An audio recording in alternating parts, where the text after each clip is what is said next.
Very busy, full life. Very athletic. Had a busy job where I was a managing director for a major insurance company, traveling the country every single week, from here to Chicago to New England to Miami, etc. And coming home and trying to manage a busy life with two children and a lovely wife here in Charlotte. So it was constant on the go and constantly. You don't even think about whether or not if you couldn't do one of those things, it was just something you took for granted. He was very active, loved to do yard work, just couldn't keep him still. Still can't keep him still. He's gotten very active with wheelchair rugby and bicycling, and every day I feel like he's trying to get up out of that chair to go do something, and all of a sudden he realizes he can't, but he hasn't stopped trying. As his older brother, I got to see him do a lot of things in his life, with running marathons, his bike riding, his exercising. He was very active, always participated to the max, always tried to do anything that somebody laid out for him to try. As a little kid, if there was a tree some of us couldn't climb, he would climb it. If there was a bicycle jump that some of us didn't try, he tried it. And he continued that through his growing up years of football and college and working in Manhattan, and his success in Manhattan was always through his pure determination to succeed. It's a very rare injury. It was called a spinal stroke, and essentially some unknown mechanism, usually a particle, stops the blood flow. And it stopped the blood flow in my spinal cord, in my cervical region, which is the higher vertebrae behind your head. And it essentially killed the piece of spinal cord that was affected. And that spinal cord affects many other functions in your body. And I didn't feel any pain. I didn't have an accident. I was preparing to go on a trip. And 2 years, 6 days ago, by the time I got to the hospital, I was starting to become numb. And within a day of being in the hospital, I was numb from my shoulders down and paralyzed. So I could raise my arms and raise my head. And at that point, doctors were saying that the damage was permanent and could not be repaired because you can't rejuvenate, regrow nerve tissue in your spinal cord. You take something that somebody says and you turn it into your battle cry. One of the good neurologists that, know nothing on him, phrased when they were trying to find out what happened to me and why it happened. After 3 or 4 days, they were just shrugging their shoulders, saying, "We have no idea how this happened to you. It's just a freakish act of nature and really bad luck that this happened to someone in good shape like you." I only heard that this doctor just called me some type of a freak. Because at the point I was freaking out. So I said, well, and I'm going to prove him wrong. This is Team Freak. I told him about it and said, yeah, we're Team Freak. And it just became this thing that blossomed into my friends and family all joining in and supporting me and putting together a great support group. And without Team Freak, as I call them, I don't know where I'd be. I mean, I was never without a visitor every day in the hospital. I've rarely been without a visitor when I've been home. It's been that type of support system. You recognize how special your friends are, and you also recognize that a lot of people don't have that support group. After I was out of the neuro ICU, I went to Carolina's Rehabilitation Center, downtown Charlotte, and it's 6 to 7 hours a day of one-on-one treatment with either a occupational therapist or a physical therapist. And the physical therapist, they're trying to get you to get to the point where you can care for yourself, learn to get out of your wheelchair, get in and out of your bed, learn basic skills you have to teach yourself again. Trying to hold a pen, trying to write again. You do these little motor function skills, putting on screws and nuts and things like that just to get your fingers to start working. But a lot of it was trying to see if your muscles would start working, and I started seeing some movement below my injury, which is a very positive sign.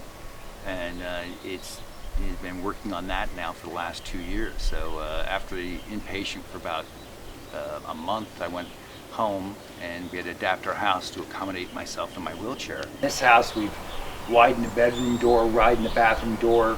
We ripped out the shower and put in a roll-in shower.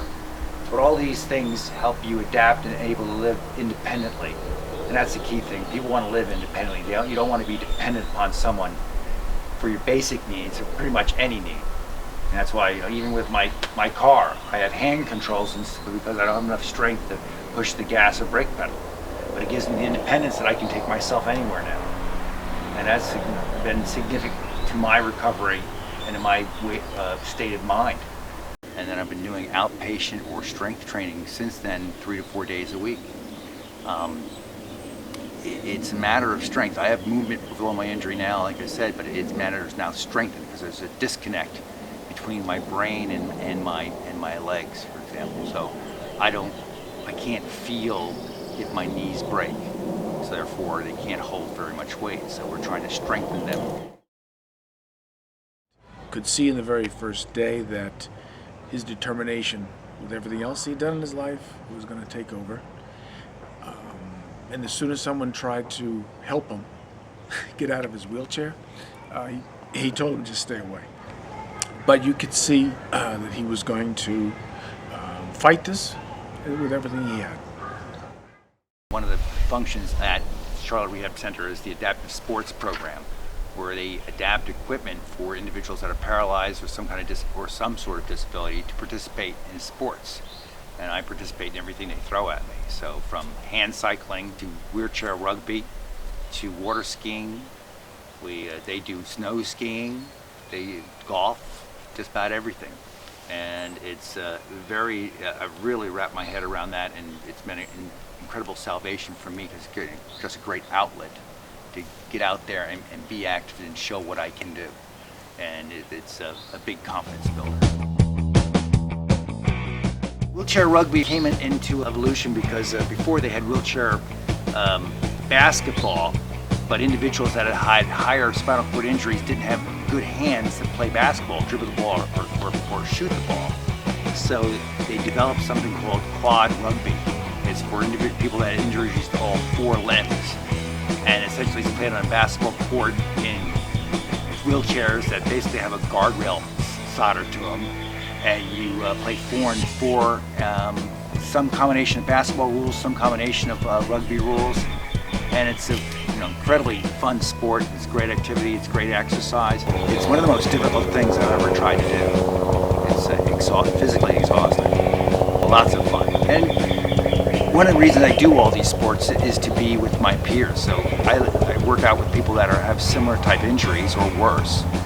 And whenever I'm feeling, want to gripe or complain about something, I look at the guy I'm working out with, and I have far more ability than he does. And they're running circles around me. So it helps me keep my head straight when I feel like saying, I can't do this. Somebody else that has far less ability can do it easily. So I have great admiration for my teammates that are so strong and despite their disabilities. Cycle to Sea is a fundraise ride sponsored by Adaptive Sports. Essentially, you start from Charlotte and you go to North Myrtle Beach, 180 miles, about 60 miles a day, and you're essentially doing it with your hands. Half the riders have some type of physical disability that they cannot use their legs to bike. I did it last year. It's just an incredible experience. We raise good money for a good cause. There's such a tremendous outpouring. We've got maybe 15 to 20 hand cyclists that participate. We have another 15 to 20 able-bodied bikers that are with us that help and protect us. Then we've got a motorcycle gang, a Rolling Thunder from Charlotte, that protect us even more blocked cars, blocked intersections. And there's probably about 4 to 5 pickup trucks that surround us so that cars can't get within us. So it's a true testament to the power and the strength and confidence that people can gain by doing what seemingly would be an impossible task. You have to get to a certain point where you have the right frame of mind to deal with a crisis like this. And a lot of it's to do with the way I was brought up and the family and friends I have. And it's my experiences in life. This didn't happen when I was a 16 or 17-year-old kid. It's happened when I was in my 50s. So I have 35 years of adult life that I know that there are worse things out there that can happen to someone. And one of my running jokes I have to people is that when I sit there and I tell them, oh yeah, I'm paralyzed, and they sit there and go, they fumble for words and go, okay, I'm just paralyzed, I'm not dead. And it's the frame of mind, how you approach this, and that aids in your recovery. Because you don't have the right frame of mind, and the world is, the sky is falling. And you see so many people that don't have that type of strength inside. It's inner will, it's inner strength, it's the faith that you have in yourself and in God, and the ability to say, okay, let me know what can I need to do to help myself in this situation, and to accept some of the things that have happened. I mean, I have some nerve damage that may never come back, but I'm doing whatever I can to regain what I can, and let me focus on what I can do, not what I can't do. And you can't let yourself look at other paths. There is really, you don't give yourself the choice. One of my themes is that you never give up, you never surrender. There's no choice. And you don't give yourself that option, and you fight through it. Not to say things haven't been hard. You fight through it.